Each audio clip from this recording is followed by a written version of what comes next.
That doesn't matter, but ultimately what it does is it triggers something to move.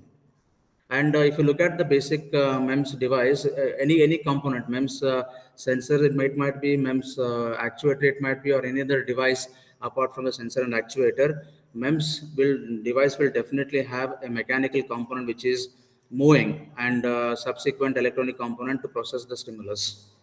Right. So any device which has a mechanical structure which is meant for movement or a displacement is a MEMS component. So micro actuator is a device which actually triggers something external device by making moment. Microelectronic will tell the micro actuator to do what now? Actuate the device. And microstructures basically extremely small in nature, built onto a surface of a chip. And as I told you, they are basically the main part, the whole heart and soul of what now? The actuator as well as a microsensor. In a microsensor, mechanical structure or microstructure behaves as a main sensing element, and in micro actuator, the microstructure behaves as a main actuating element. So in any event, microstructures comprising of mechanical structures are basically a very important component of the MEMS devices. And the heart of the whole MEMS is a microelectronics, which is basically there for signal conditioning and signal processing. And let me tell you, these components might have a power supply which is inbuilt, or power supply which is not external to the device. Let me have that in detail in the coming slides. So as you all know, applications of MEMS, there are a lot of applications of MEMS.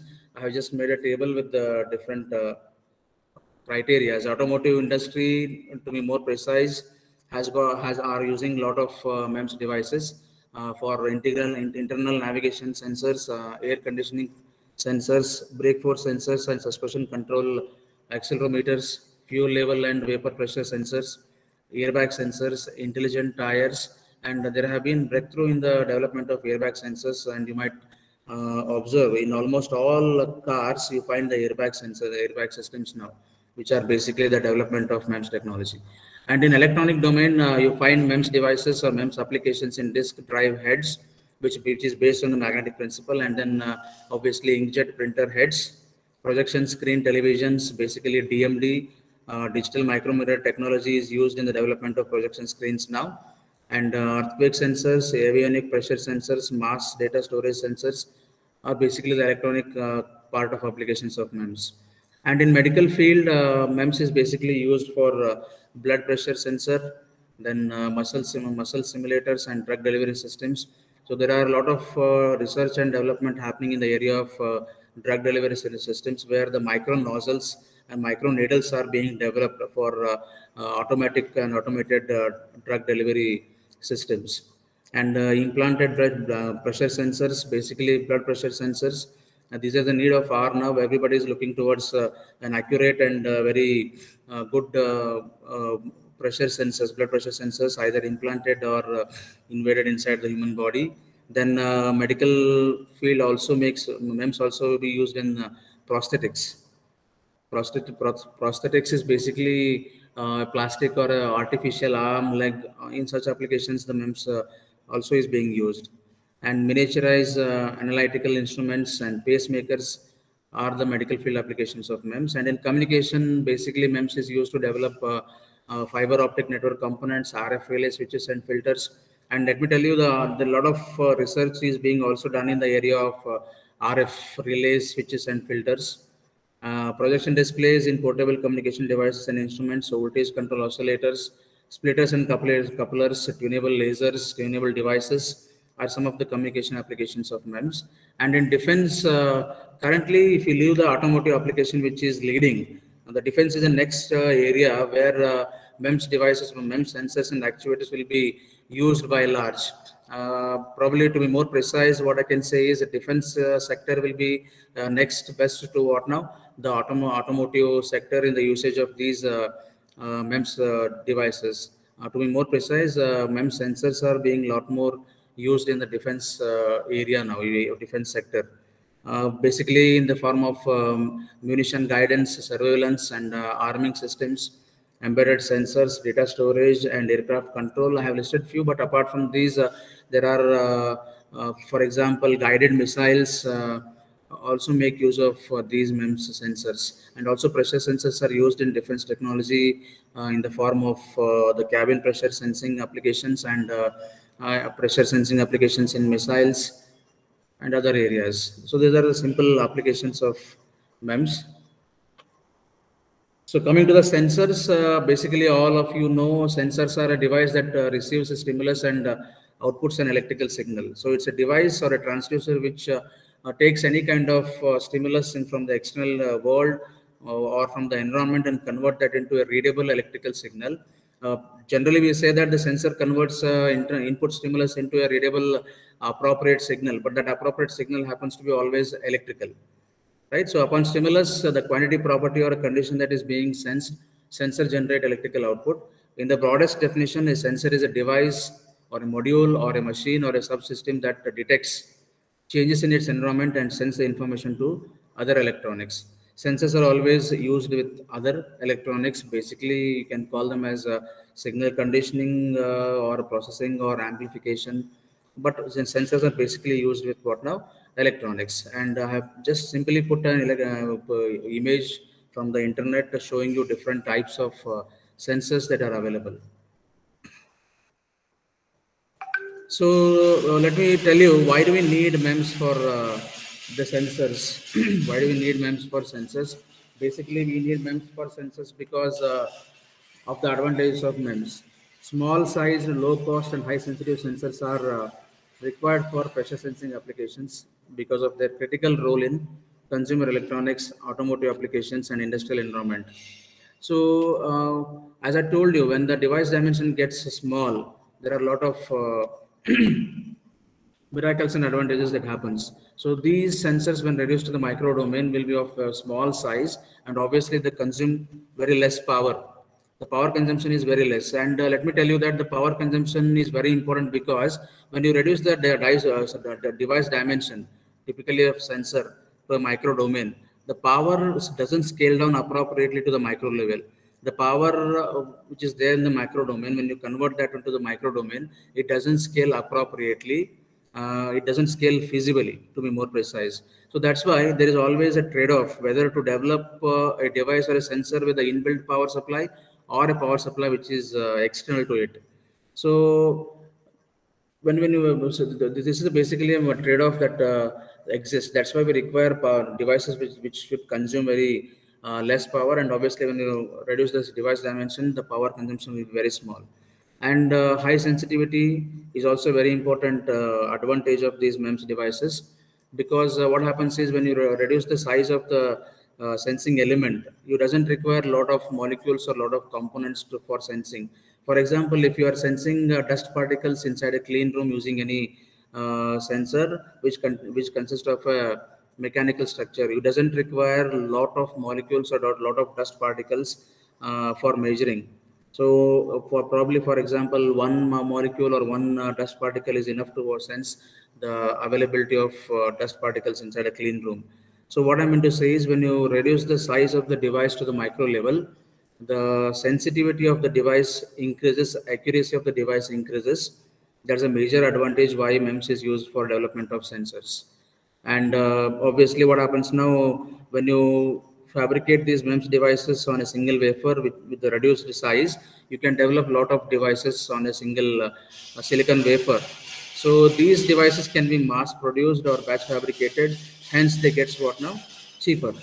And one of the important medical application I put here, this becomes less invasive when you reduce the device dimensions. So blood pressure sensor or pacemakers, when you develop using MEMS technology, what happens, they will become extremely small in size, and also due to the development of nanotechnology, which is the next level of MEMS. So these devices gets extremely small in size, so therefore they become more and more less invasive, typically for human body applications or human parameter sensing applications. So these are few of the advantages, or what I can say, features of MEMS, why MEMS are basically used for development of sensors. And typically you can look at the diagram which actually shows you the typical applications, typical inputs of the sensors. It can be mechanical, optical, magnetic or thermal. sensors will have a signal conditioning circuitry which will convert that into a readable electrical signal, which will always be in the form of voltage or current.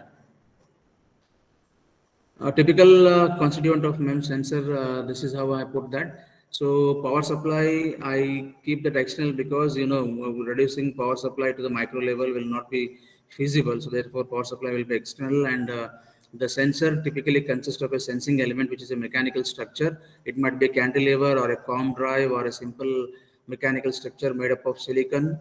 Input stimulus will be given to the sensing element mechanical structure, and then it will be given to the transduction mechanism, which is basically electronic component and the important component of any sensor.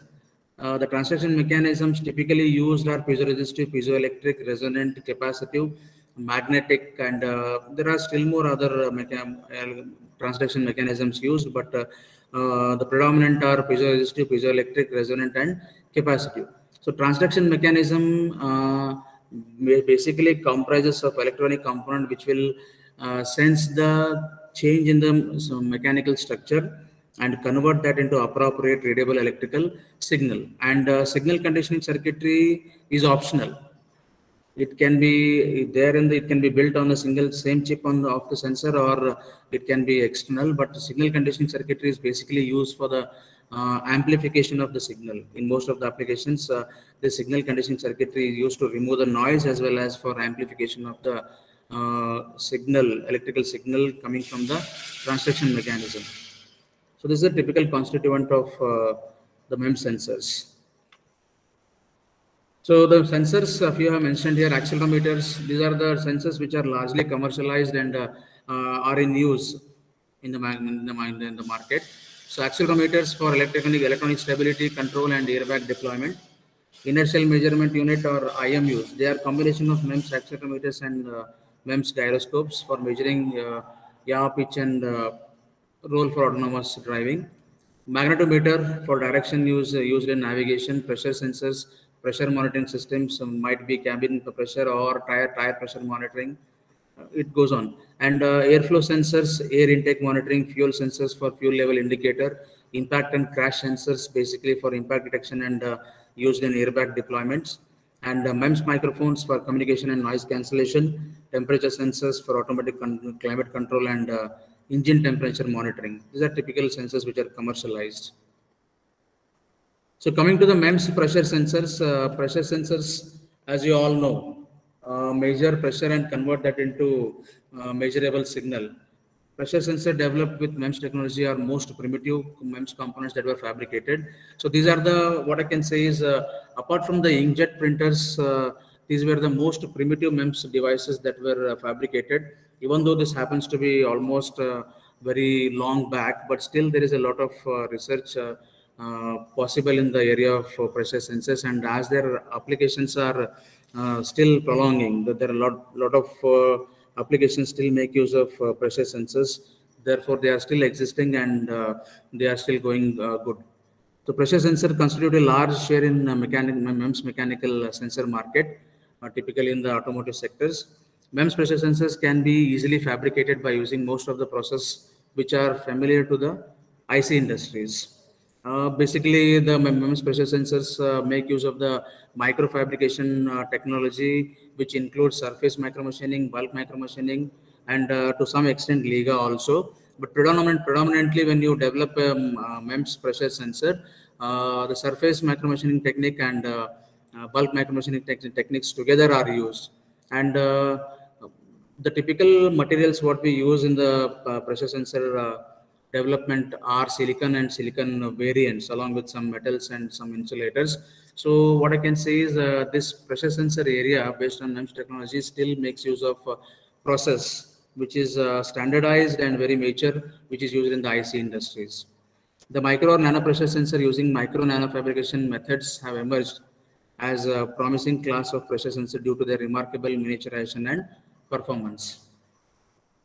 So the pressure sensor is a transducer. Basically, as I told you, it converts an external pressure stimulus into an electrical or other identifiable output signal according to certain rules. Over last few decades, the role of pressure sensors in daily life has escalated. It has been tremendous. leading to the rapid growth of its market size. So the market size, I think I have put few slides. Let me show you those. So MEMS sensor, pressure sensor market was valued at USD 2439.5 million in 2020, and it is expected to reach a value of USD 3,320.82 million by 2026.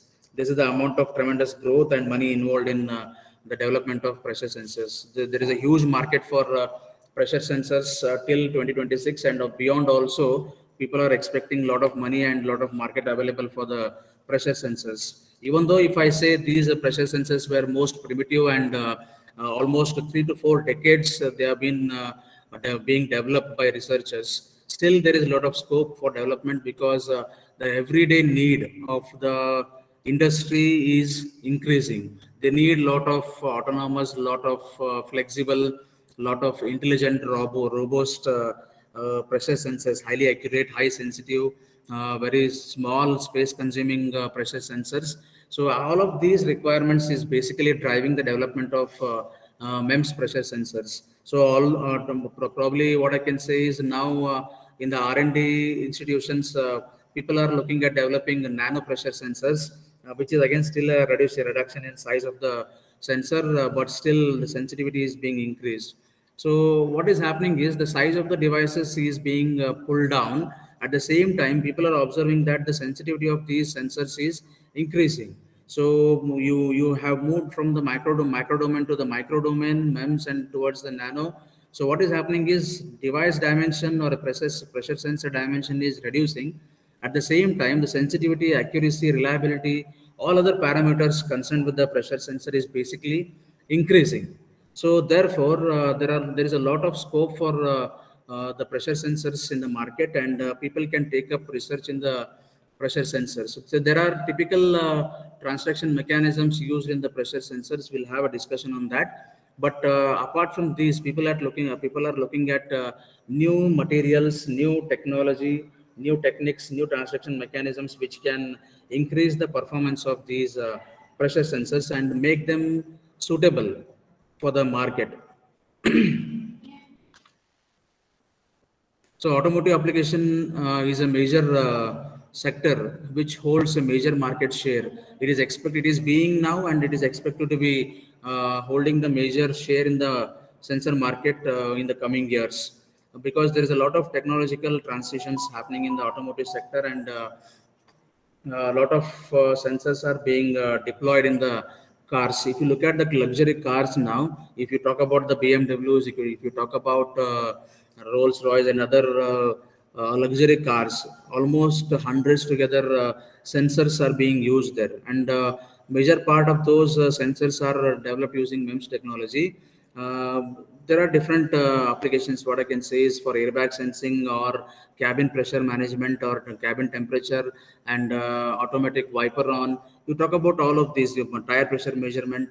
In all of these areas, you require pressure sensors. That's why what I mean to say is automotive sector is a larger consumer of the pressure sensors, and that is expected to be going fine with a lot of money coming 10 years down the line. So conventional pressure sensing devices are mainly based on macro scale diaphragms and all of those things. But now people are looking at developing pressure sensors which are flexible, which are almost of the size of a paper, almost thin as a paper, and they are very flexible. People are looking at these kind of devices now, which I'll be showing you towards the end of the presentation. So what is the conclusion? What I'm going to say is pressure sensor market is expected to be 3,320.82 million by 2026, and automotive sector will be holding a major share. So this is a slide which shows you the growth rate by region. From 21 to 26, this is the expected plot which I have derived from the internet source, which shows that the growth rate is expected to be very high in India, China, and Australia, which will be the sector, which will be the countries which will develop these devices by large, and also they use these devices by large in the coming years. And also this graph shows you the growth of these pressure sensors with the mild and low applications in other regions of the world also. So as India comes under this, as India and China, Australia are expected to come under high usage and growth of these devices, we have a lot of scope for the development of pressure sensors and also the usage of those. And this Make in India actually is developing, and actually it is triggering the development of these micro pressure sensors and also the usage of them in the different applications. Not only in the automotive, you talk about any automation industries or automation which is being done in India, basically the use of these micro sensors, not only the pressure sensors, but also other sensors developed using MEMS technology or nanotechnology, basically are rapidly growing and developing in India compared to the other parts of the world. So why there is a need of the pressure sensors by large amount in the market is basically because emerging sensor-rich applications such as autonomous vehicles and drones are accelerating the need for MEMS pressure sensors. The automotive industry, which is presently undergoing a technological transition, as I told you, with a major focus on safety, comfort, and entertainment, provides ample opportunity for the MEMS pressure sensors. And Industry 4.0 revolution, basically this is also very important. Industry 4.0 revolution, in which machines are being more intelligent, is increasing the need for the industrial applications of MEMS sensors. The new machines need to be more efficient, safe, and flexible, with the ability to autonomously monitor their performance, use, and failure. These applications, therefore, spur the demand for what now highly sensitive and accurate, reliable pressure sensors. So as I'm talking more about the pressure sensor, because my topic of the discussion is pressure sensor, I'll actually scale down this to the piezoresistive in the coming slides. Hope I'm audible. Hello? Hello? Anyone of you can reply. Am I audible and connected? Yes, sir, audible. Yes, sir.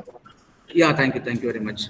So if you get back to the pressure sensing applications, in the olden days, Bardon tubes, bellows were actually used, and recently people are using diaphragms now. So whatever pressure sensors that are coming now basically make use of the diaphragms. But in the previous days, in the previous decades, Bardon tubes and bellows were basically the predominant devices which were used for pressure sensing applications. And if you talk about the materials that are being used in the pressure sensing are metals with a low gauge factor. What is gauge factor and all, we'll discuss a little later. Apart from the metals, semiconductors are being explored by large in the recent years for development of these pressure sensors. And the next big thing will be the nanotechnology, that is CNT, graphene sheets, the metal thin films, silicon nanowires, silicon carbide. These will be the next big things in the area of pressure sensing. So before we begin with the pressure sensors and before we see what are the piezoresistive pressure sensors, let me have a brief discussion on these Bardon tubes and bellows, how they were working and how the diaphragms differ from those. So to begin with, let us discuss the Bardon tube. Most all of you might have seen these Bardon tubes. The Bardon tubes is sensing element used in most pressure indicating gauges. If you look at the Bardon tube, basically it consists of a Bardon tube made up of a spiral tube, which is a little bit flexible, and one side of that the pressure is applied and the other side is sealed, probably containing atmospheric pressure or some other reference pressure. One side it will be exposed for the pressure which is being sensed, and other side will be filled with the reference pressure or atmospheric pressure. And these are the devices, or these are the tubes. When the pressure is put inside these tubes, they tend to become straight. Let me tell you that when the pressure is implied or pressure is applied to these tubes, they tend to become straight. And you know that the end of this is connected. The end of this Bardon tube is connected to the rack and gear combination, rack and gear structure, which is connected to the pointer. So when this pressure is applied to the Bardon tube tends to straighten. And when it tends to straighten, what happens now? It moves this rack and gear, and the pointer will be deflected. Probably this also shows you what happens and where is the position of the pointer when the tube gets straighter. This is one of the application where Bardon tubes are used as a pressure sensing elements, and this pointer is pointed towards the reading, which will show you what is the pressure being sensed. Gauge type of pressure sensing. So next we have bellows, again predominantly used in the previous decades for measuring pressure. You might see that these bellows are basically made up of an archidon contribution made up of metals instead of fabric. What typically happens here is when the pressure is blown inside these billows tend to elongate. When they tend to elongate, the billows are in turn connected to the pointer, which will move up and down, as you can see in the animation, which will show you how the pressure sensing was done using the billows in the earlier days. So in this figure, you can see the pressure being measured will be put inside this billow, and then this billow will elongate with respect to the pressure being input. And basically spring and pivot combination is used for the pointing application. And as this elongates, this will indicate you the amount of pressure being sensed, and as soon as the pressure is removed, the pointer will get back to its original position due to the spring which is used along with the billow and the pointer, right? So this is one of the other mechanism which was employed in the olden days for pressure sensing application. So next is a diaphragm based pressure sensor. These are very recent, and people are now developing lot of pressure sensors which are based on diaphragm principle. And the diaphragm basically, mechanical term which indicates a thin film or a thin plate, for example, thin film or a plate made up of semiconductors or made up of metals. The diaphragms made up of metals is a very rare case, but diaphragms made up of semiconductors are basically explored in the development of pressure sensors. So what happens here is you can look at this one now. This is the diaphragm what you're seeing, and this is the reference pressure. It can be sealed with the atmospheric pressure, or you can create the vacuum inside and seal this, and then you apply pressure here. This diaphragm bends according to the input pressure, and you employ any transduction mechanism to convert this bend of the diaphragm or strain which is imposed on this diaphragm due to the strain being applied into an electrical signal by using appropriate transduction mechanism. So typically example I have given here, this is the diaphragm. When you apply pressure here, what happens is P external minus P reference will be the pressure sensed. And if you look at this animation, you can easily see that this is the diaphragm what we have here, and this is the pressure sensing chamber. When the pressure is applied inside, the diaphragm, for example, tends to move upward. It gets displaced because it's very thin. It will be order of around what I can say 10 to 100 microns by large. So when pressure is applied, the diaphragm bends appropriately, and this is in turn connected to the rack and pinion, and again to the pointer, which will point the appropriate pressure that is being sensed. So when it moves upward, this pointer moves up to the appropriate reading level, and when you remove the pressure being applied, diaphragm will rest to its original position, and then you see that the pointer is going to what now? Its original position. So the material with the high elastic constant is used as a diaphragm, and silicon is a major candidate for development of these diaphragms. We'll see what exactly makes these semiconductors to be used as diaphragm in the coming slides. So many pressure sensors depend upon deflection of diaphragm for measurement. Diaphragm is flexible, thin layer made up of metals or semiconductors which are flat, and metal diaphragms are rarely found now, but semiconductor diaphragms are largely developed. The reason I'll tell you in the coming slides. So coming back to the MEMS pressure sensors, this is a very important slide, I can say. So based on type of pressure to be measured, pressure sensors are categorized into absolute pressure sensors, gauge pressure sensors, and differential pressure sensors. So absolute pressure sensor, we can look into this image. What actually happens here is this is the thin diaphragm we have, and this is the cavity we have, and pressure is being applied here. In this case, this cavity is completely closed or sealed using a Pyrex glass or any other combination with a vacuum inside. So when the pressure is applied, the diaphragm bends, and other things happen. The bending of the diaphragm is converted into a readable electrical signal by appropriately using transduction elements here. But the pressure sensing what we are doing will be with reference to the vacuum inside the cavity. That is why it is called as absolute pressure sensing. So what I mean to say is when you sense the external pressure with respect to the vacuum inside the cavity, then it is called as what now? Absolute pressure sensing. And in the next criteria, what I can say is when you can see that the cavity here is opened up by a hole, for example, here, and through this one we put a reference pressure, typically an atmospheric pressure, 1 bar or 14.5 psi atmospheric pressure we put inside, and we measure the external pressure with respect to the atmospheric pressure here. That is why it is called as what now? a gauge sensor, gauge mechanism of sensing. And third one is a differential pressure sensor. So what happens here is you are measuring two pressures here. One, you can call this as P1 and you can call this as P2. The pressure sensor will be P2 minus P1. So sensing of pressure with respect to the other pressure to the cavity from the other side of the diaphragm is differential. So the pressure inside the cavity, which is atmospheric, and the pressure you are measuring outside with respect to the atmospheric pressure inside the cavity is relative or gauge pressure, and absolute is something where in which your cavity is sealed completely, creating a vacuum, and then you measure the pressure, external pressure with respect to this vacuum. That is absolute. So before we actually look into the transduction mechanisms that are largely used in the MEMS sensing, this is very important thing to note down. And before you develop the device, you should be able to make out either you are going for an absolute sensing or you're going for a gauge sensing or you're going for what now? Differential sensing. All of these sensings are employed depending upon the application and user need. Right. So what I meant to say is before you actually select any transduction mechanism, first select what kind of pressure measurement you are doing. Either it is absolute or gauge or differential. So getting back to the next one, that is sensing mechanisms or transduction principles that are typically used in sensing applications, basically pressure sensing applications.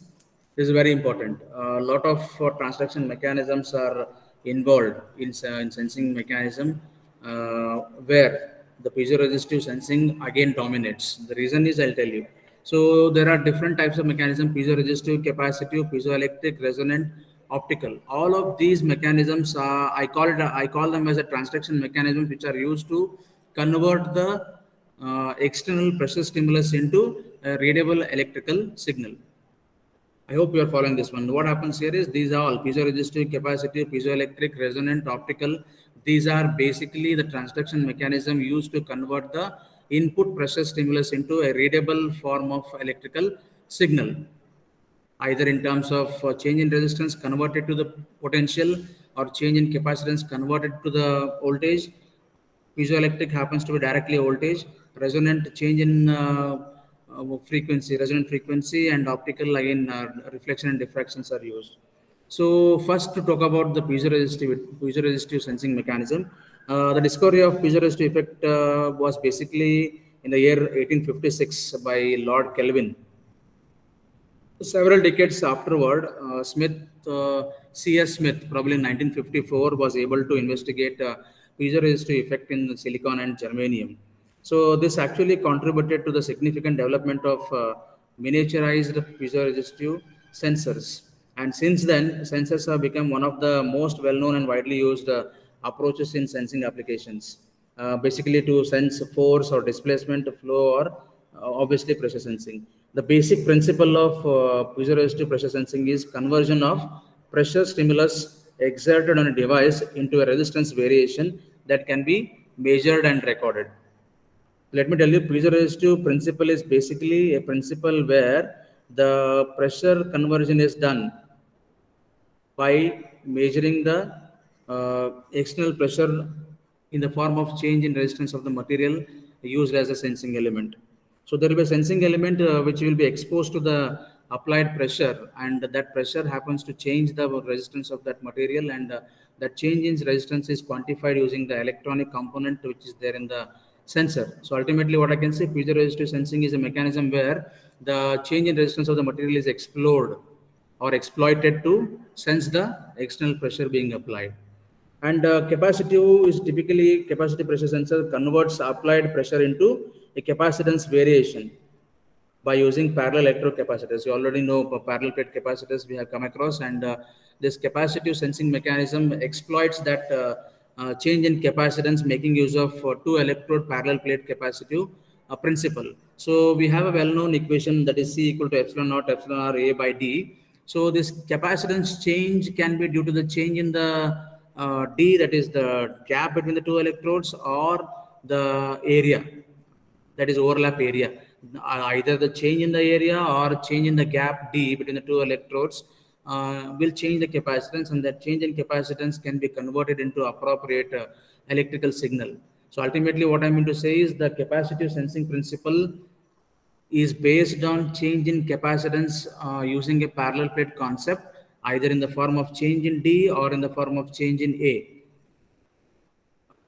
This is how the capacitor sensing is done. Basically, what happens now in this kind of sensing, there will be two electrodes separated by a dielectric material, and when one of the electrode will be always fixed, and the other electrode will be free to move, and the pressure is applied to the electrode which is free to move. And when the pressure is applied to the electrode which is free to move, the electrode moves downwards, reducing the D, that is the gap between the two electrodes. When D reduces, obviously C will change, and that change in C can be quantified in terms of voltage. Or if you can make both the electrodes fixed and see that the parallel plate capacitors will now move parallelly. The electrodes will move parallelly, where the overlap area will change. And as the overlap area will change, again it results in what now? The change in capacitance.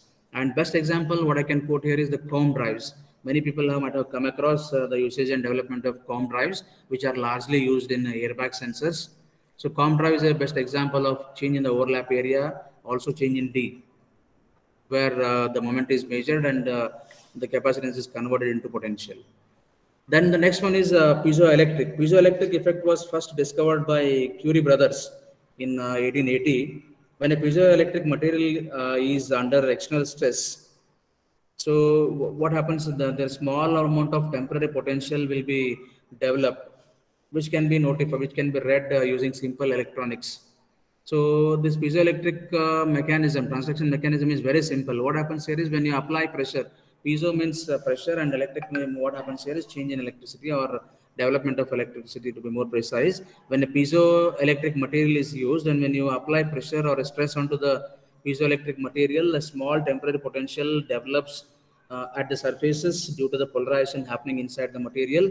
And you note down that particular temporary potential, which will be the evidence of the pressure being applied. And there will be lookup tables and formulas which can be used to quantify the amount of voltage we have got, and we can relate that, or we can correlate that with the pressure being applied. In all of these cases, pressure which we are going to be applying on the sensor will be unknown. And we use these transaction mechanisms basically to know the unknown pressure that we are applying. And next one is the resonant. In the current, resonant devices are widely used in sensing field on account of their improved sensitivity and reliability. These are devices or sensors with high sensitivity and reliability. Basically, the principle what we use in this case is a change in the resonant frequency of a sensor. So typically what happens, you can simply have a beam which is connected at the two ends. You take a simple beam which is connected at the two ends, and then you apply appropriate signal and see that the beam is vibrating with its natural frequency or a resonant frequency. And then you apply a small amount of pressure to this beam now. So when the pressure is being applied to this beam, the resonant frequency will shift to some other value now. The shift in resonant frequency can be measured, and shift in resonant frequency is an evidence of what now? The pressure being applied. That is one of the transaction mechanisms which is existing, and this is again used widely, but the development and fabrication of resonant pressure sensors is extremely difficult, and you need to always maintain high Q factor, which is extremely difficult. And the next is the optical pressure sensors. Basically what happens here is the laser beams are used on a cantilever. For example, when the cantilever deflects due to the pressure or stress applied, there are light diodes and detector diodes, photodiodes used for detecting the reflected or diffracted optical signal, and hence we measure what now the change in the pressure being exerted onto the device or a sensor. And to make it more appropriate, I have put a simple comparison table which will indicate you what kind of mechanisms are well suited for what kind of applications. Capacitive advantages are what now? Highly sensitive and are practically insensitive to the temperature variations. But the stray capacitance is a problem and needs capacitance to voltage conversion, complex fabrication process, sensitive to electromagnetic interfaces, and nonlinear response. Remarks are what now? You can say that the capacitive sensing applications are suitable for high temperatures with limited pressure range. That is, capacitive sensing is more suited for low pressure sensing applications. But remember, the major advantage of capacitive sensing is it is insensitive to the temperature. So you can make use of that for the high temperature applications typically for low pressures, and medical field is one where capacitive sensing principle can be largely explored. Then comes the resonant. Advantage is what simple structures are used. Disadvantage is complex processing and need to maintain high quality factor. Suitable, but fabrication and use are complex. Piezoelectric, external power supply is not required. All capacitive, resonant, and piezoresistive require external power supply. But the piezoelectric sensing is one where you don't require external power supply, as it develops its own power due to in the response of the external stimulus or external pressure. That's a major advantage. But the drawback is what now this only is suitable for the static pressure, dynamic pressure applications, but not for the static. So suitable for high temperature with dynamic pressure measurements only. Then piezoresistive advantages are a lot. Major fabrication process, linear operation over wide range of pressure, simple readout circuitry, and can be made more highly sensitive. How do you make highly sensitive? We will discuss that in the coming slides. Then disadvantage is what now? Sensitive to temperature. This is the major problem of piezoresistive sensing, because all of you know that piezoresistive mechanism is highly explored in semiconductors, and semiconductors are very dependent, or they have got a response to what now? Temperature. They are temperature dependent. Their performance is temperature dependent. That is a major drawback of what now? Piezoresistive sensing mechanism. The remarks are what now? Suitable for wide range pressure, can be made suitable for high temperature with appropriate selection of materials and design. So piezoresistive sensing mechanism happens to be simplest kind of fabrication, which is very standard, which is very major, and people have done a lot of work in the piezoresistive sensing, and there are a lot of advantages of piezoresistive sensing, because it can be used for large range of pressure sensing. It can be used for high pressure sensing applications. The simple readout circuit is also very simple. You connect 4 piezoresistors in the form of Wheatstone bridge and calibrate the Wheatstone bridge. Wheatstone bridge will give you what now? Output with respect to change in the resistance.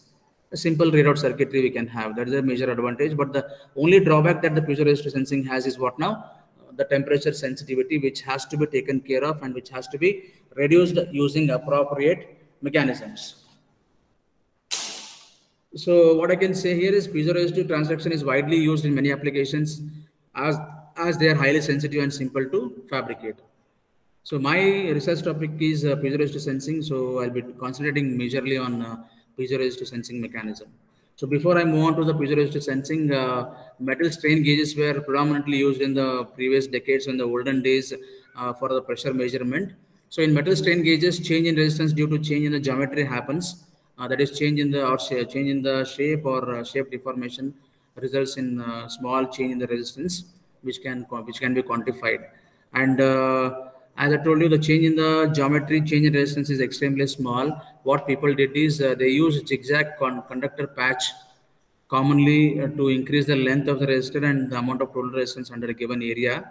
Metal alloys were used instead of only metals, because basically the use of metals is very what I can say, when the deformation happens and when the pressure is removed, the deformation is not recoverable. So that is a problem. That's why people use these kind of metal strain gauges along with the other metals also. We call them as alloys. And strain gauges are fabricated on mechanical beams and membranes with their gauge factors ranging from 0.8 to 3. Very small gauge factors we have. What do you mean by gauge factor and all? I'll cover them in the coming slides.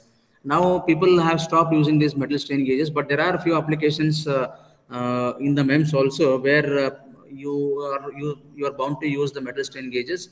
In such applications, as reduction of the dimension of metal is not advisable, because if you reduce the device dimension, what happens now? The total resistance and total amount of length change is not that much considerable. So that's why what people do is they take a diaphragm or a beam or a membrane, and they make the configuration what I have shown in the figure here, and then they develop this thin film on the diaphragms and membrane.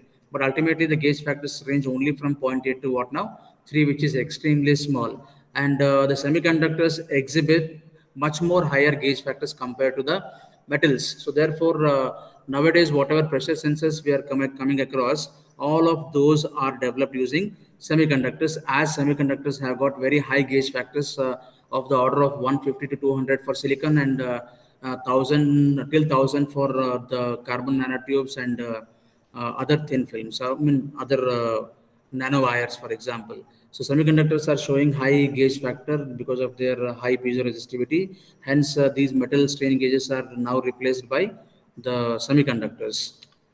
So let us see what is piezoresistive pressure sensor. Piezoresistive strain gauges are amongst the most common type of pressure sensors that are being developed. So these basically make use of change in electrical resistance of the material when stretched to measure the pressure. That is, when stress is applied to these materials, they undergo change in resistance due to the implied strain due to the applied stress. So therefore, change in the electrical resistance is a major phenomena that happens in these semiconductors or these pressure sensors when stress is applied. That is explored here. These sensors are suitable for a variety of applications because of their simplicity and robustness. Can be used for absolute gauge, relative, or differential pressure measurement in both high and low pressure regimes. So these piezoresistive sensors, as I told you, can be used in both high pressure sensing and low pressure sensing regimes. But the only drawback is what now the temperature sensitivity, which the designer, which the developer has to take care of. There are a lot of mechanisms for compensating these temperature effects. So we can use double Western bridge, or we can use extra resistor to compensate the temperature. So the temperature compensation has to be done, which will actually improve the applicability of what now these piezoresistive pressure sensors, both in the low pressure and high pressure regimes. So before we look into the actual piezoresistive pressure sensor, let us briefly discuss about the piezoresistivity. So semiconductors, basically the piezoresistivity is found in semiconductors. The effect of piezoresistance in germanium and silicon was discovered by C.S. Smith in 1954. The piezoresistive effect describes the change in electrical resistance that occurs when an external force is applied to the semiconductor. So he discovered that change in resistance was due to change in resistivity of the material as well as change in geometric dimensions. So the change in resistance in metals happens to be only due to the change in geometric dimension or shape. But in case of semiconductors, the change in resistance basically happens due to the change in the resistivity also. When you look at the mobility equation for the sensitive semiconductors, it involves the total charge density, and then the mean time and all. So those all depend upon what now the spatial arrangement of the atoms inside the silicon lattice. So that is bound to alter when stress is applied. So when that is altered, the resistance will also change. Therefore, in semiconductors, what is happening is the change in resistance happens due to the geometrical deformation also, plus due to the change in the resistivity also. Hence, their gauge factor is also high compared to the metal strain gauges, and also what I can say, they exhibit more or high piezoresistivity compared to what now the metals. So piezoresistivity is largely found in semiconductor materials. As I told you, change in resistance due to change in resistivity is a function of strain is called piezoresistivity. All of you might be knowing this one. So comparison metal strain gauges versus semiconductors. The effect of metal strain gauge is caused by geometric deformation of the resistors, whereas piezoresistance is caused by change of resistivity of the material. The effect of metal strain gauge is isotropic, remember, whereas the effect of piezo resistance is generally anisotropic and needs a lot of development, typically when we use the diaphragms. The effect of piezoresistance can be 2 orders of magnitude larger than that of what now metal strain gauge effects. I told you what now the gauge factor, the piezoresistance will be almost many times larger compared to the metal strain gauges. How it is, we'll see a little later. So the opportunities, the slide shows you the opportunity for piezoresistive sensing. The piezoresistive sensing based pressure sensors will find almost 21.9 USD billions up to what now 2026. And based on technology, the piezoresistive technology accounted for the largest share of pressure sensor market in 2020. So this is recorded that the piezoresistive sensing mechanism or a piezoresistive technology is employed largely in the pressure sensing development as far as the market survey till 2020, and it's expected to be more in the coming years also. So before we look into that, very brief about the piezoresistive and the gauge factors, because these are very important to understand before we select or before we design what now any pressure sensor. So if you take a coaxial cable or a coaxial wire, you know that when you apply stress on that, it results in a strain on the material. The strain happens to be change in both the length as well as the diameter of the wire. L changes as L plus delta L, and diameter changes as D plus delta D or D minus delta D, depends upon the longitudinal pressure you are applying or transverse stress you are applying. And the basic relation of the electrical resistance, as you all know, R will be equal to what now, rho L by A. So when you apply stress to this cable, the resistance will not only change due to the length change or area change, it also depends on the change on what now, the resistivity of the material. No doubt your R will change as your L changes from L plus delta L, as your A changes from A plus delta A. But also remember, the equation has got resistivity which is constant for a given material, but when stress is applied due to the spatial transformation of the atoms inside the semiconductors, what happens now? The resistivity is bound to change as the mobility changes. Hence, R not only depends on L and A, not only depends on changes of L and A, but also depends on changes in the resistivity. And this change in resistivity is basically defined as a piezoresistivity. Piezo stands for pressure and change in resistance is accounted as piezoresistivity. So in discussion of piezoresistivity, gauge factor is very important, and the materials with the highest gauge factors are being selected as piezoresistors because the gauge factor is defined as a ratio of per unit change in resistance to the per unit change in what now? Length. That is GF equal to delta R by R divided by what now? Delta R, delta L by L. So it can be delta L by L or it can be delta A by A, but ultimately delta A by A can be resolved in terms of diameter and in terms of length itself. So therefore GF will be equal to what now? Delta R by R divided by delta L by L, where delta R by R is per unit change in resistance, delta L by L is what now? Per unit change in length, right? So as strain of an elastic material is defined as per unit change in length, therefore strain epsilon will be equal to change in length divided by original length, that is delta L by L. I'll replace delta L by epsilon, which is found in many literatures and many books. The gauge factor GF will be equal to what now? Delta R by R into 1 by epsilon, you can call it as. Then the change in resistance due to applied stress happens due to what now? Geometric changes and fractional change in resistivity. So I have given you the equation which is actually to be derived. Delta R by R, change in resistance, will be equal to 1 plus 2V, where this is the Poisson's ratio and this is the delta L by L, that is the strain. Delta L by L is a strain basically, plus delta rho by rho, which is change in resistivity. Therefore, the change in resistance inside any semiconductor material happens due to change in geometry as well as change in resistivity. And this change in resistivity predominates in semiconductors. Hence, you find large change in resistance due to the stress applied onto what of these semiconductors. And hence, we say that the semiconductors employ large change in resistance, or it exhibits large amount of piezo resistivity. So this is simple derivation which I show it to my students as well, which actually tells us how do we derive this delta by R equal to 1 plus 2V, that is Poisson's ratio into epsilon plus delta rho by rho. A simple thing, R equal to rho L by A you take, and then stress is defined as force per unit area.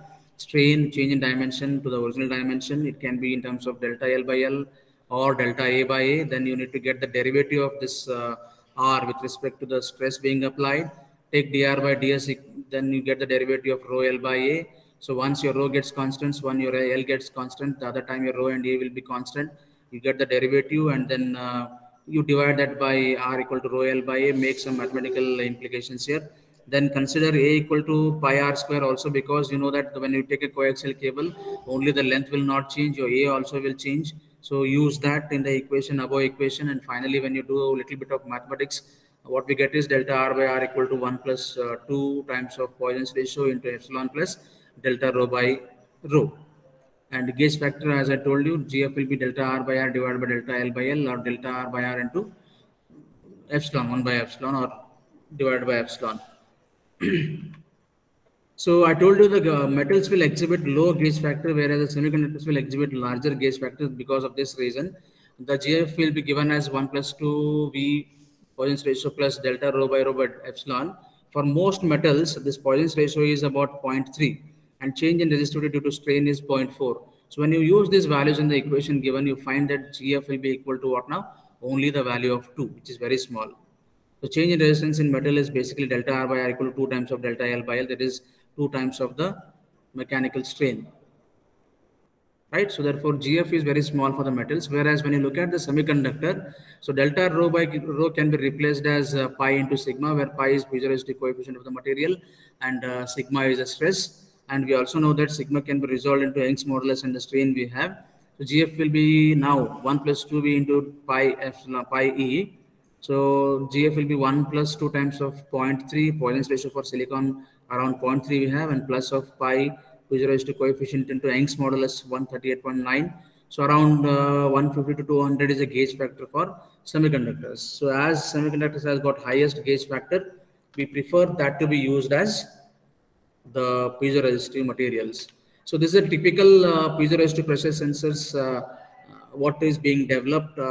If you look at this diagram, you can easily make out this is a substrate made up of silicon, and these dotted lines, what you're seeing basically is a cavity drawn below this one. There is a cavity here, and this is a diaphragm. So silicon diaphragm, this blue color, what you're seeing is basically silicon diaphragm. And these four elements are the piezoresistors laid on what now? This diaphragm. The piezoresistors can be embedded or they can be deposited on top of the diaphragm. Either you embed the piezoresistors or you deposit the piezoresistors on the diaphragm. It depends upon the applications and the designer.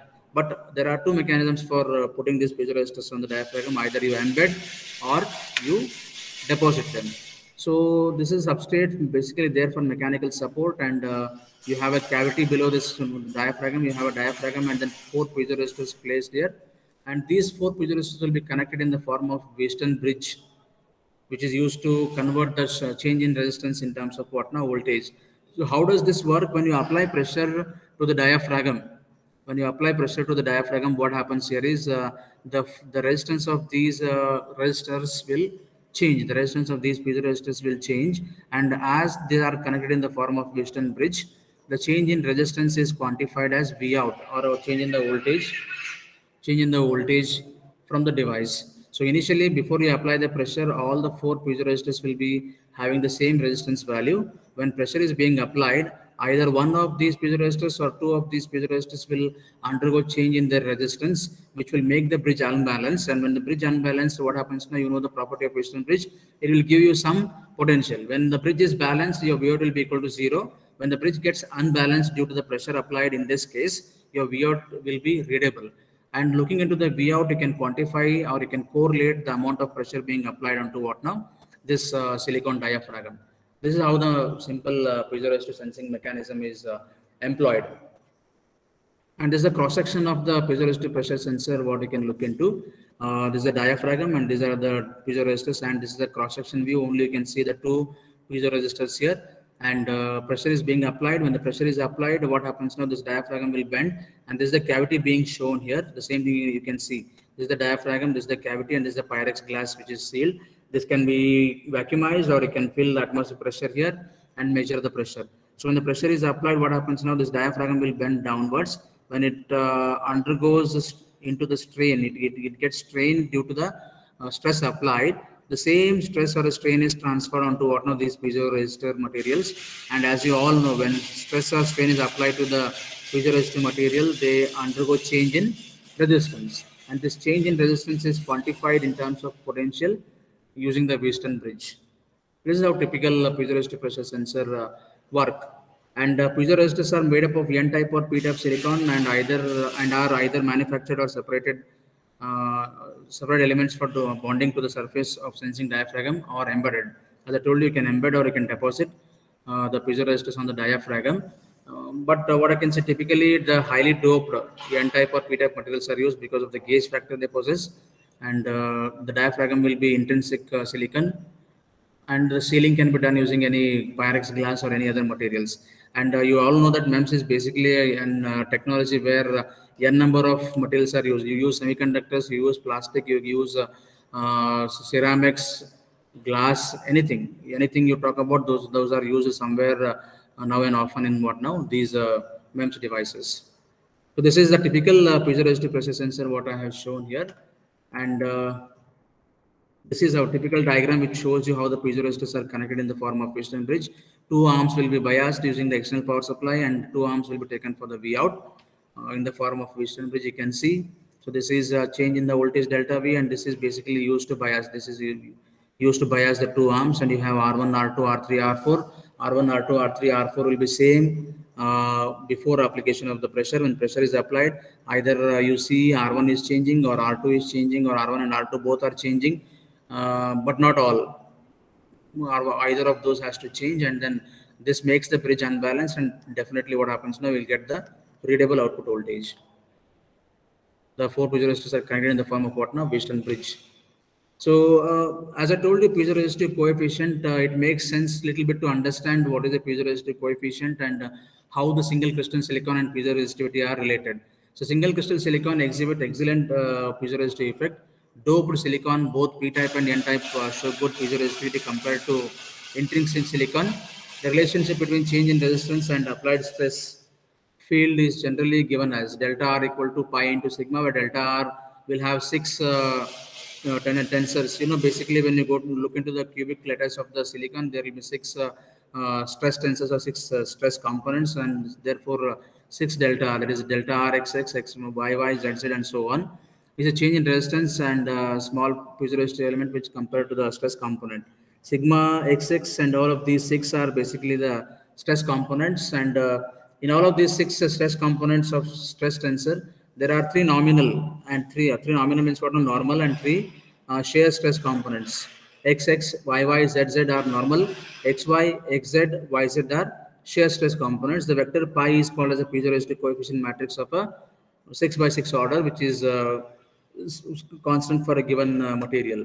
So for a silicon crystal, single crystal silicon and germanium, the matrix of piezoresistive tensors based on principal axis is given as this, and this matrix was actually developed by C.S. Smith and Kanda in around 1954, and in subsequent years. This was actually formulated by C.S. Smith and the Kanda. The same thing I'm displaying here, and the 3 coefficients pi 11, pi 12, pi 44 are used to be described piezoresistivity of single crystal silicon. Using the above equation or matrix, what we can do is we can develop these equations as R is related to pi into sigma. And when you look at these equations on your right hand side, you can easily make out pi 11, pi 12 are associated with the normal stress components, and pi 44 is related to what now? The shear stress component, and you need to appropriately use them depending upon the kind of stress your diaphragm is experiencing, and the orientation of the silicon crystal also matters here.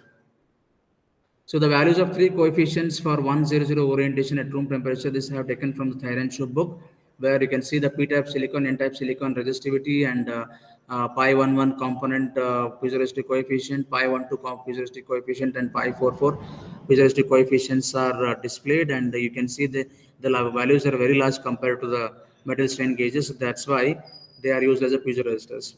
So the above table clearly specifies that in most of the piezoresistive pressure sensing development, p-type silicon material is taken as piezoresistors and n-type material is taken as substrate. This is optional, I'm telling you. This can be altered also depending upon the doping concentrations.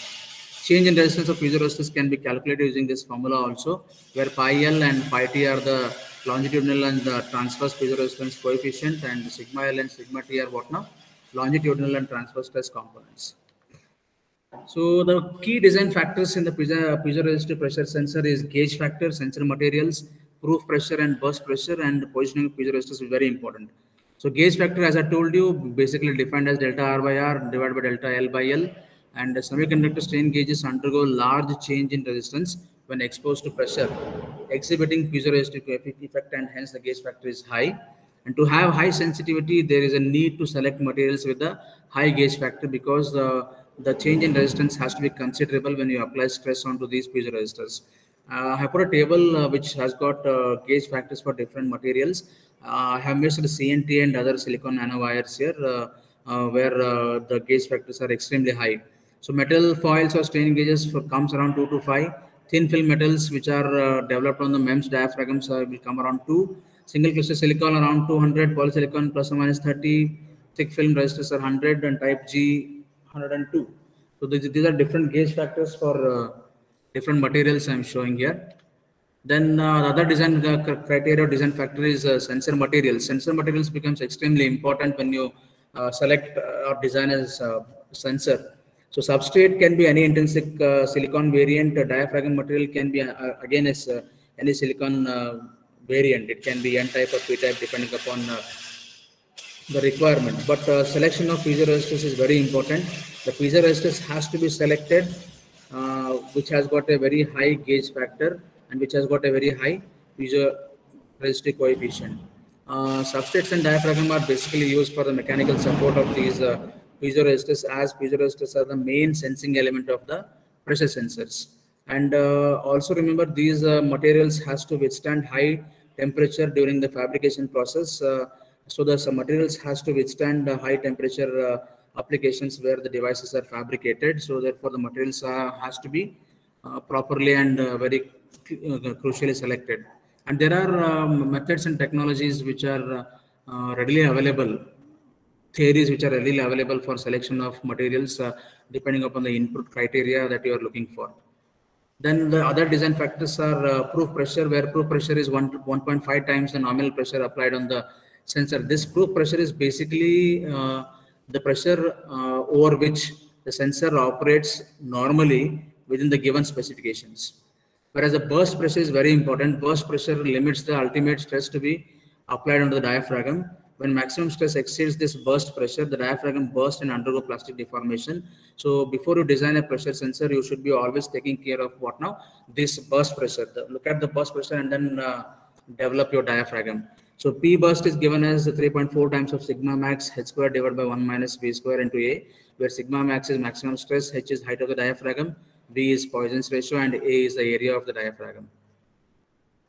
So other important design criteria is what now? Placement of the piezoresistors. And I put this slide showing this simulation of the piezoresistor. This is a diaphragm what we have here, and these are the maximum stress regions what we can have. And these maximum stress regions happens to be at the end of the diaphragm. And piezoresistors has to be appropriately placed inside these maximum stress areas so that they undergo large change in their resistance. If you place your piezoresistor somewhere here or near to the center, what happens now? It will not undergo much change in their resistance. Hence, there will not be change in output voltage by a large value. So therefore, you place your piezoresistors at the maximum stress areas, which make them to experience higher stress and hence higher change in resistance. So key performance parameters are sensitivity, offset voltage, output voltage, temperature coefficient of resistivity, temperature coefficient of sensitivity. Sensitivity is a very important parameter. Pressure transducers sensitivity is the smallest variation in measurement that can cause change in the transducer output voltage. Sensitivity, this is a very important parameter. So if you talk about the sensor, people always talk about how sensitive the sensor is. So sensitivity is basically a small change in the output voltage with respect to small change in what now? The input pressure. So yes, sensitivity is expressed as delta V out by delta P into 1 by V in, or delta R by delta P into 1 by R is also one more way of finding the sensitivity. And offset voltage always happens because even though we say that all four piezoresistors will be of same resistance and the bridge is balanced before we apply the pressure, but as the practical implications and process implications will make or will change the resistance of these materials. Therefore, there is a small offset voltage creeps in. But when you design the sensors, you should always take care that this offset voltage should not be very high. But you cannot make it zero, but you can reduce it. The output voltage can be calculated using V out equal to P raised to 4 divided by h square into 1 by V square pi L V in, where V in is the applied input voltage, pi L is the longitudinal piezoresistive coefficient, this is the Poisson's ratio, A is the side length of the diaphragm, H is height of the diaphragm, and P is the pressure. So TCR is one more important performance parameter. Temperature coefficient of resistance is a calculation of relative change of resistance per degree of temperature change. The change in resistivity as a function of the temperature due to reduction in mobility at higher temperature is TCR. So what is this TCR? TCR is calculation of relative change in resistance per degree change in the temperature. So whatever V out I have shown here and whatever sensitivity I have shown here, this also depends upon temperature. So there will be temperature coefficient of resistivity or resistance, which indicates that what is the amount of change in the resistance with respect to the temperature, obviously as a function of pressure. So V out will be equal to V in into delta R by R plus delta R is the equation which involves this TCR. Calculating V out at different temperature changes is done using what of this equation, where this includes the TCR. And for semiconductors, as you all know, PCR will be always negative. These are some mechanical and electrical characterization equations we typically use for designing and performance analysis of the sensor. I think I'm running out of time. Quickly, I'll go to the case studies. So challenges again, low pressure sensing, high pressure sensing, doping concentration, thermal effects. For low pressure sensing, what happens now, diaphragm will be extremely thin, and the problem is developing the diaphragm, which is extremely thin, providing thermal stability is extremely difficult. So therefore, what happens in this case is you need to embed or you need to place these piezoresistors on the diaphragm. The diaphragm cannot be extremely thin. Low pressure ranges from 0 to 0.5 megapascal, and this needs to be very thin diaphragms. Developing thin diaphragms, making them thermally stable, is extremely difficult. And for high pressure sensing, where the pressure ranges from 0.5 megapascal to 60 megapascal, you require thick diaphragms for this of the order of 40 to 50, 60 microns. But in this case, linear bending stress will no longer dominate, but shear stress will be very important. And to make deflections non-linear, this will make deflections non-linear. So therefore, modeling the geometry properly is very important in high pressure sensing applications. And obviously, doping concentration defines the piezoresistivity and the change in resistance of the material. And if you look at this particular diagram, you can easily make out that this alpha and beta basically changes or basically gets to 0. If you get this alpha plus beta equal to 0, and that happens to be at the concentration 10 raised to 18 and 10 raised to 20. But the problem is at higher doping levels, the piezoresistor coefficient will be reduced by a factor of 2. Hence, you cannot go with the higher concentration, as well as you cannot come to the very low concentration, which will reduce the mobility of the materials. But the literature says that the literature depicts that the doping concentrations which are appropriate for these kind of sensors is around 2 into e raised to 18 atoms per cubic centimeter. So anything beyond that and anything below that actually alters the performance of the devices. But always there is a trade-off. There is no solid theory which indicate what kind of doping concentrations are required. It depends upon the application also. But many literature depict that the concentration has to be around 2 into e raised to 18 atoms per cubic centimeter.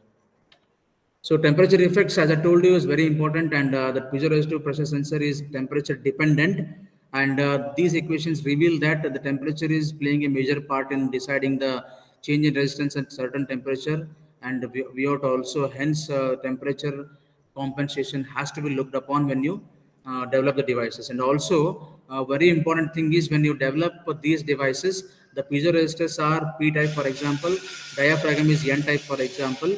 The p-type and n-type, when you embed or when you deposit, it creates a p-n junction, and this p-n junction at high temperatures tends to give the leakage current. It leads to the leakage current, which has to be reduced. If not, what happens now? The performance of the device will be, or the sensor will be degraded. Hence, the leakage current has to be avoided as the p-n junction is created at the piezoresistor and diaphragm junction.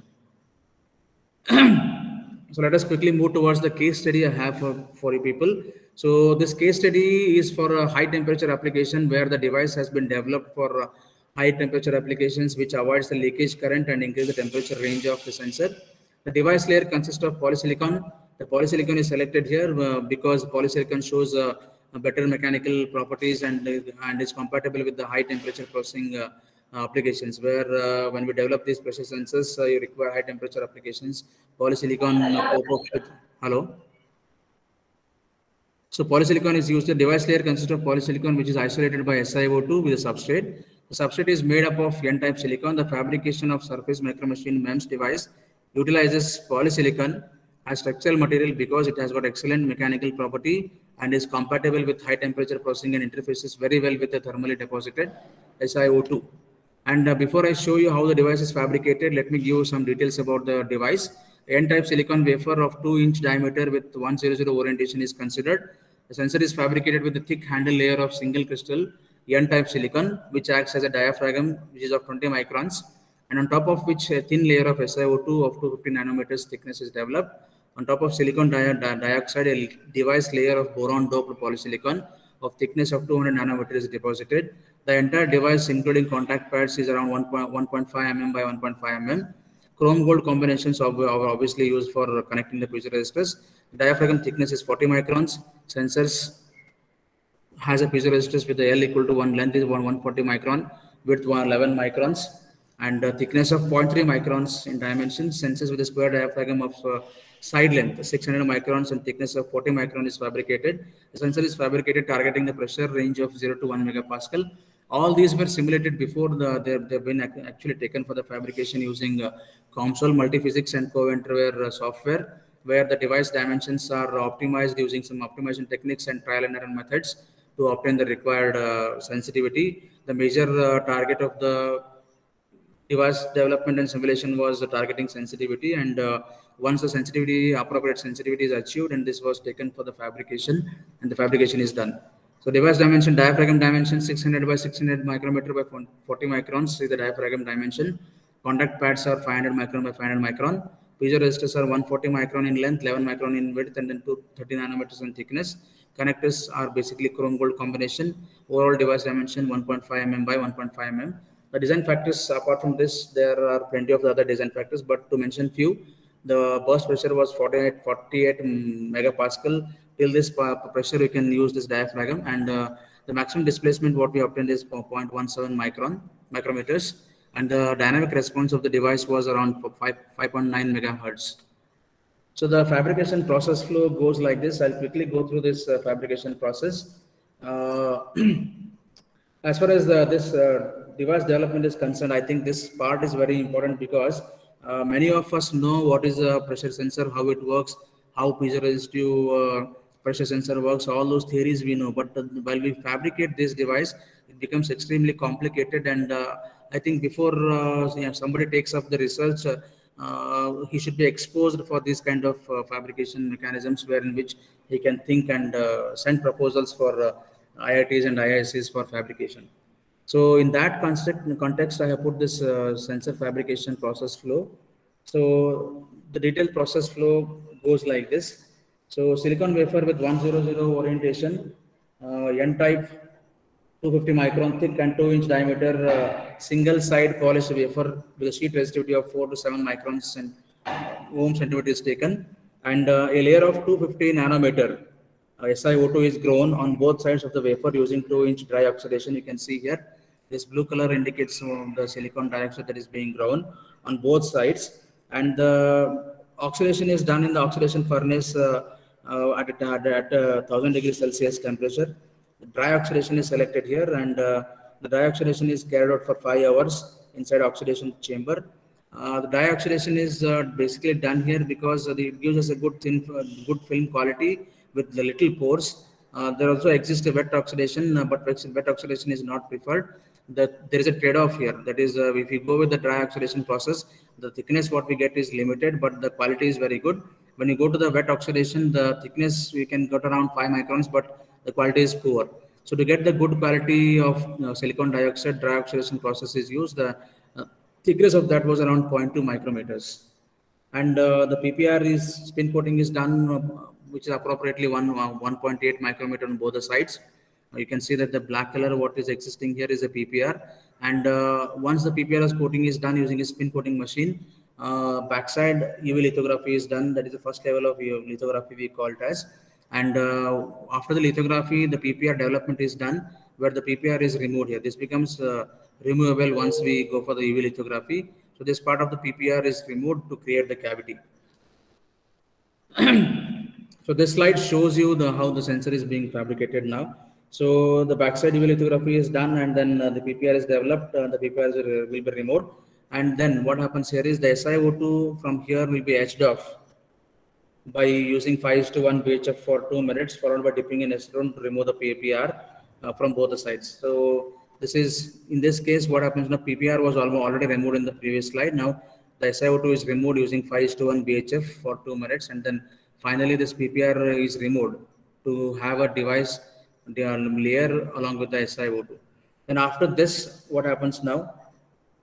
The TMAH or RI etching of silicon is done. TMAH etching is basically, TMAH stands for tetramethyl ammonium hydroxide. or deep ion etching is done basically to create the cavity. This is basically done to create the cavity here, and then once this TMH etching is done to create the cavity, next the polysilicon was deposited on top of the silicon dioxide. Polysilicon is deposited on the silicon dioxide, which is basically boron doped using a hot wire CVD. So boron doped polysilicon was deposited on front side of the wafer on top of SiO2 using hot wire CVD process. Hot wire CVD process, basically what I can say is it's a in situ deposition technique developed by Sense Lab, that is IIT Bombay. The film deposited using hot wire CVD are very good quality and uniform. The characterization of film is done at the results are obtained which are very good, and boron doped polysilicon measures around 250 nanometer in thickness.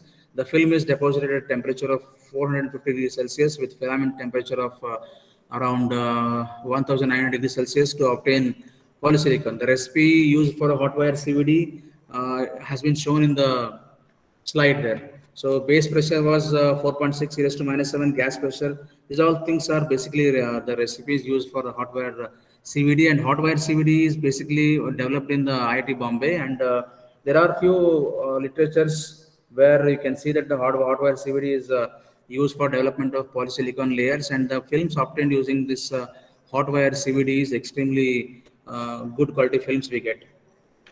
So once this polysilicon is coated, then we go for the NPR coating. The NPR stands for negative photoresist. The negative photoresist is coated, and then we go to the second level of lithography. So second level of lithography with the resolution of 10 microns we use, and then we appropriately expose this to the UV radiation, and then we go for the NPR development, where the NPR here only remains, and the other part the NPR are removed. And etching of the polysilicon using plasma etcher is done. Again, the recipe and all those things, I'm not going to take you through those because of the time constraint now. So we'll left with the polysilicon, and on top of there will be NPR again, and followed by acetone cleaning to remove the NPR where the polysilicon is left behind. And these are going to act as a piezoresistors now. This is the diaphragm, this is the SiO2 layer, this is the piezoresistors. And what is happening here is this polysilicon is isolated from the diaphragm with the SiO2 layer. So this creates isolation or passivation between this material and this material, which will avoid the leakage current. So then we go for the LOR and PPR coating, and then third level of lithography for the metallization. We go for the chrome gold deposition for connecting these piezoresistors and the contact pads. Then finally the device, what was planned was like this. The contact pads are here, which are around 600 microns. And these are the piezoresistors here, and these are the connecting chrome gold combination used for connecting the piezoresistors. And this is the image of the fabricated sensor. You can see that the cavity is here and the diaphragm sits here, and these are batch fabricated. You can see these many sensors are fabricated. There are a lot of other devices also existing here. I have taken a small photograph showing you around 9 sensors. This is a SEM image of the sensor showing the cavity. This is the FESM image showing the piezoresistors for around 143 micron and 10.98 micrometer in the width. And this is the entire device which was fabricated. You have a contact pads, then you have a chrome gold combination with the piezoresistors placed here. And the entire device dimension, you can see 1.589 in mm and 1.574 mm height and width I'm showing you. And characterization is done. There are many characterizations done. I'm not showing you the details because of the patent being applied. So it's ellipsometry, which will show you what now this the thickness of the SiO2, and then this is the TMH profile what we obtain. And AFM is done on this one, which will show you the polysilicon grain density, and then XRD done where it peaks at the appropriate position. Then the output voltage is very important. The sensitivity 143 millivolt per megapascal was obtained, that is 14.3 millivolt per bar. And at temperature of 400 degrees Celsius, this value was not reduced by a great extent. Around 138.87 millivolt per megapascal was obtained, or 13.8 millivolt per bar. When you look at these values, you can say when the temperature is increased, there is not much dip in the potential and sensitivity what you obtain. And the sensor what we have fabricated records a low temperature sensitivity of 6.25 microvolt per degree Celsius, reducing the leakage current.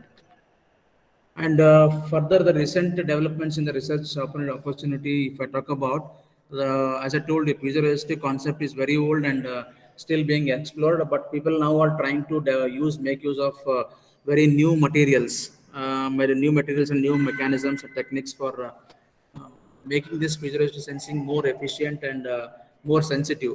In that context, people are exploring CNTs, SiCs, metal nanowires, SOIs, and silicon nanowires for the development of these piezoresistive sensors. And typically, one can find a lot of research opportunities in each of these areas, because there are R&D applications which are developed using CNTs, SiCs, and metal nanowires, SOI, and silicon nanowires, but they are at the research stage only. They have not been commercialized yet because of the complications and other implications involved. So young researchers can look at these areas and explore them and take up their research work. So first, we'll look at the CNTs. So CNT is one area which is very fascinating, and lot of research activities are being taking place in this area, and also the device dimensions are getting extremely small. People are trying to develop a CNT piezoresistor based nano pressure sensor or CNT piezoresistor based micro pressure sensor, because CNT has got a lot of very important properties. CNT have got high gauge factors and piezoresistive coefficient compared to the silicon, almost of the value of 1000. The gauge factor compared to the silicon is almost, what I can say, 5 or 6 times. Silicon happens to be 150, but this happens to be 1000. So gauge factor is extremely high for CNT. CNT is temperature independent. That's also very important criteria. And CNT based sensor need not to be fabricated at high temperature, which allows the possibility of integrating polymer and CNT. So polymers and CNT make a deadly combination, because polymer are highly flexible. You can develop them and make the devices very flexible, very thin filmatic, and very flexible. So therefore, the polymer and CNT combination will be very deadly, and there will be a lot of advancements that might happen, as CNT need not to be fabricated at high temperatures. Apart from this, CNT-based sensors have potential advantages such as high sensitivity, low cost, low power consumption, biocompatibility, etc. So you can use them in the medical field as well. CNT-based pressure sensors can use a very low value of pressure and high thermal conductivity. That makes CNT be very, what I can say, profitable candidate in the development of piezoresistive sensing. So one case study I have taken here, one example I have taken here, which is Wang et al. 2000.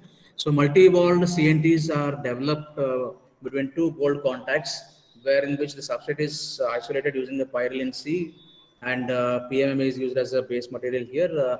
And this sensor was shown that the operation of this piezoresistive sensing can be made at 125 degrees Celsius up to 250 degrees Celsius, and silicon normally deteriorates at temperatures around 150 degrees Celsius, but the CNT device which I am showing here was documented to be working fine around 250 degrees Celsius to 300 degrees Celsius. As I told you, the gauge factor is around 1000, and CNT as a sensing element on diaphragm using various materials of great interest, and considerable effort has been expended over last few decades with varied degrees of success. So as I told you, there is a lot of implications in development of CNTs as well, because what happens in this case is placement of CNTs connecting in the form of Western bridge is extremely difficult, because you cannot control the placement of these CNTs at the appropriate locations, as they are almost, what I can say, cotton-like materials. You cannot make them to be placing or to be sitting at the exact locations. That's a major difficulty in the development of CNT-based piezoresistive pressure sensor. So there are methodology, there are techniques being employed by the investigators or researchers to place these CNTs at the appropriate locations using some techniques, but still there is a very little success, and one can think about this as a research problem. Next is one more important slide which shows you the usage of single wall nanotubes and tissue paper composition. This is extremely important. If you look at this diagram, you can see this is the PDMS we have, this is the PDMS we have, and then this is a polyamide film we have, and then on top of the polyamide we have AU electrodes, and on top of the AU electrodes we have SWNT bar tissue paper embedded, and this is completely sealed. The pressure sensor could be mounted on a human wrist for heart pulse measurement. This is basically used to measure the heart pulse measurement. As this is almost like a paper or a thin flexible material, you can place them on the human skin and you can measure the heart pulse of the person. And the other schematic shows you the 16 by 6 array of CNT thin film techniques fabricated using what onto e-skin. This is basically done to measure again the pulse, but with a different technology. But what I'm showing here is the advancements in what the CNTs and what the difference between the previous slide and this is what now. This is a solid state device, whereas this is what now, a flexible variable device. And next is SiC based pressure sensors, one more area or one more material which is being largely explored. If I'm not wrong, almost since a decade, people are working on silicon carbide with very little success. So there are some applications, some devices which are working fine around 800 degrees Celsius, but still they have not been commercialized because of the problems and implications involved in development of silicon carbide material. So this diagrams will simply show you the same SiC resistors can be used. Again, they have got a proper gauge factor, much lesser than the CNT, but the major application why this SiC is preferred because this SiC is temperature independent. On you can make use of these SiCs to be operable at very extremely high temperatures. So that is where the SiC piezoresistors are being employed now. So you can make use of any other material as a substrate which is withstanding high temperature. Along with that, you can make use of SiC piezoresistors which can withstand temperature around 600 to 800. So that makes the device temperature independent, and it can be used in very harsh environment. For example, nuclear reactor chambers and all those things. You can use these sensors there. So this is a graph which will show you the diagram which will show you the temperature operability of different materials. Silicon very little, around 150. Germanium the same. This is same, but SiC can go up till 600 by its virtue. But there are the variants of SiC developed which will take this around what now 800 degrees Celsius, make it operable until 800 degrees Celsius. And different applications where the high temperature involved is displayed here. Deep well drilling around 300 degrees Celsius. Automotive engines 300 to 600 degrees Celsius, geothermal 300 to 600 degrees Celsius, gas turbines, aircraft engines, and also reactor furnaces around 600 to 1000 degrees Celsius. This is where you require pressure sensors operating at high temperature. SiC is a formidable candidate for these temperature applications, but you got to develop these SiC materials first because there is a lot of implications involved. And next one is metal nanowires are being employed for development of this piezoresistive sensors. Again, in this example, what you can see is there is a small thin films, still metal wires are used based on capacitive as well as stretching principle. This is a sensor which is a combination of both capacitive principle as well as piezoresistive principle. When pressure is applied onto this material, there is small dielectric material inside the two electrodes. So what happens here is the change in capacitance is used to measure the stress induced on the person, and then there is also the same electrode. When you stretch that, it will exhibit piezoresistivity, which is also used to measure other phenomena of the human body. All of these are variable devices. Then we have a very important again SOI based MEMS pressure sensor. This is one more area where a lot of development are being taking place, and almost what I can say is the SOI wafers are readily available, and the SOI wafers are going to replace this conventional silicon wafers because this SOI wafers basically isolates the PN junction that is formed between the piezoresistors and the diaphragm by default, and hence it decreases the leakage current. At the same time, it increases the temperature operability of the sensor. And not only for the pressure sensing application, this SOI wafer is now being used for different applications also, as it is more temperature resistant compared to the conventional silicon we have. So silicon SOI has a structural configuration SiO2 Si. It has a substrate made up of silicon and a handle layer made up of silicon separated by an oxide layer. You can see this diaphragm. This is a hand device layer separated by SiO2. So typical SOI wafer has silicon substrate with a thickness of 300 micrometer and oxide layer of maximum 2 micrometers and device layer of maximum 5 micrometer thickness. So SOI wafers are being extensively used for monolithic integration of sensor and a signal processing circuitry.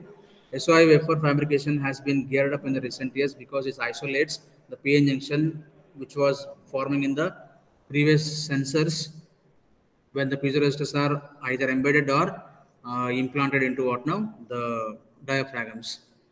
Rest of the working is same. Only thing is what now? This separates the piezoresistors by SiO2 from the diaphragm. And the few research issues what I wanted to quote here is in single crystal silicon pressure sensor, the piezoresistors are patterned on the diaphragm directly. There is no isolation. That is a major drawback. And SOI wafers can replace that. But the problem is SOI wafers, if you want to get a device layer, that is sensitive layer of 1 micron thickness, you cannot do it. So therefore, there is a difficulty in processing the device layer of the sensor. That is a major drawback. But SOI will be very efficient in order to avoid the leakage current and improve the performance of the sensor and make it a little bit temperature independent. So there is a research option in SOI pressure sensors, and CNT. Obviously, I told you there is a lot of research concepts involved, research topics involved in CNTs, and again SIC is one more area where research can be taken up. Yeah. So I'm done with my presentation. Hello. Yes, sir. So yeah, I'm done with the presentation. I think there is 10 minutes for questions, right? Yes, sir. Yes, sir. Yeah. So if I have any questions, I'll be happy to take up. Audience, any questions?